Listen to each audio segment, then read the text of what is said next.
Et je ne suis pas en train de dire, parce que moi-même je le condamne, qu'il n'y a pas des influenceurs sur les réseaux sociaux, mais pas que, qui banalisent les péchés en les rendant quelque part insignifiants ou même en les embellissant. Tout simplement parce que quelquefois, ils vont montrer une certaine religiosité, mais ils vont faire des péchés ouvertement et ils vont faire la promo de ces péchés. Ça arrive, ça existe. Et ça, il faut le condamner aussi. Mais de quelle manière? Avec douceur, avec tact, et sans dénigrer la personne, et sans lui faire croire qu'il n'y a aucun bien en lui, et qu'il est loin de la religion, et qu'il ne pourra plus, et que c'est une catastrophe, et en criant, et en disant « t'as pas honte, et tu fais ceci, et tu te dénudes devant tout le... » Il y a une manière de le dire, subhanallah. Il y a une manière de transmettre la religion. Comprends une chose, est-ce que tu veux faire fuir ou est-ce que tu veux convaincre? Mais c'est une question de bon sens. La personne en face, si tu lui parles comme cela, comment veux-tu qu'elle t'écoute? Comment veux-tu gagner son cœur? Billahi alayk. Avant de parler à une personne, il faut ouvrir la porte de son cœur. Et pour ouvrir la porte de son cœur, il faut une clé. Et cette clé, c'est la sincérité, le bon conseil avec sagesse et bonne exhortation. Et à ce moment-là, Inch'Allah ta'ala, elle sera prédisposée. Elle sera prête à t'écouter. Et là, pas besoin de passer par quatre chemins. Dis la vérité comme elle est. Ça, c'est pas bon. Ce que tu fais, tu banalises les péchés, c'est pas bon.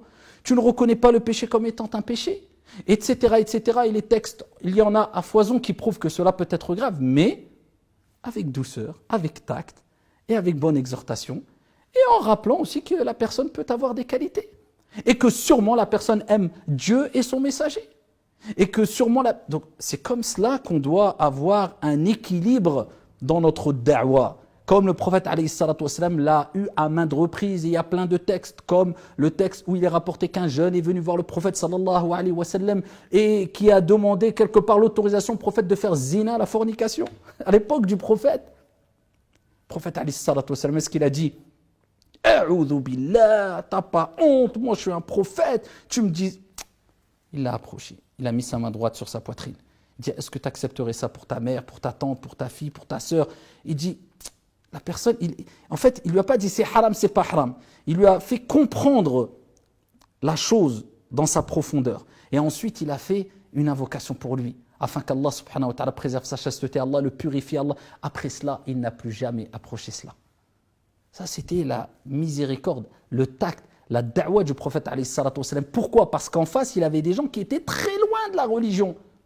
Et quelquefois, il agissait avec plus de fermeté, mais toujours avec de la sagesse, mais envers des personnes qui avaient une certaine expérience dans la religion, une certaine ancienneté dans la religion, c'est autre chose. Mais il faut s'adapter comme il se doit. Donc, condamner certaines choses avec sagesse, il n'y a pas de problème, avec fermeté et douceur. En alliant la fermeté et douceur, pas de problème, mais calme-toi. Et ne te prétends pas être le Zorro de la communauté. Parce que certains prétendent être quelque part les sauveurs de la communauté qui n'ont jamais existé. Ils arrivent sur les réseaux sociaux. Oui, voilà, ça c'est munkar, ça c'est haram, ça c'est grave. Bon, moi je dis la vérité, il y a du travail à faire parce que le travail n'est pas fait. Et qu'est-ce que c'est que ce takabbour, cet orgueil? Qui te dit que le travail n'est pas fait? Et qui te dit que tu fais bien le travail? Peut-être tu es en train de détruire le travail qui avait déjà été fait.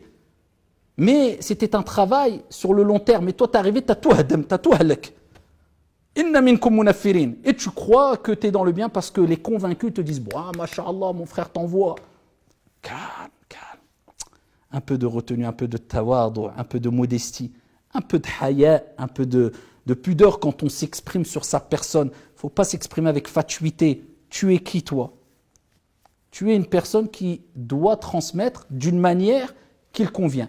Ni plus, ni moins. Donc, soit il y a des dégâts sur les réseaux sociaux, avec certains influenceurs, sans généraliser, mais il y a des dégâts aussi avec d'autres qui ne sont pas sur les réseaux sociaux et qui influencent vers le mal. Donc, influencer vers le mal, qu'on soit sur les réseaux sociaux ou en dehors des réseaux sociaux, ce n'est pas bon parce qu'on sait très bien que ad-dalu ala al-khayri kafa'ili, celui qui indique une voie de bien, c'est comme s'il l'avait fait, comme celui qui indique une voie de mal, c'est comme s'il l'avait fait. On a besoin de semer de bonnes graines et de laisser de bonnes traces derrière nous et d'influencer les gens vers le bien afin qu'ils témoignent en notre faveur, incha'Allah, auprès d'Allah subhanahu wa ta'ala, plutôt que d'influencer les gens vers le mal. Sur les réseaux sociaux et en dehors, par crainte qu'ils témoignent contre nous au jour de la résurrection et même ici-bas après notre mort. Mais ça, c'est le même tarif pour tout le monde. Qu'Allah subhanahu wa ta'ala nous accorde une compréhension saine et nous guide toutes et tous vers le droit chemin et nous réunisse toutes et tous vers dans son vaste paradis. Amin ya Rabbil Alamin. Wassalamu alaikum.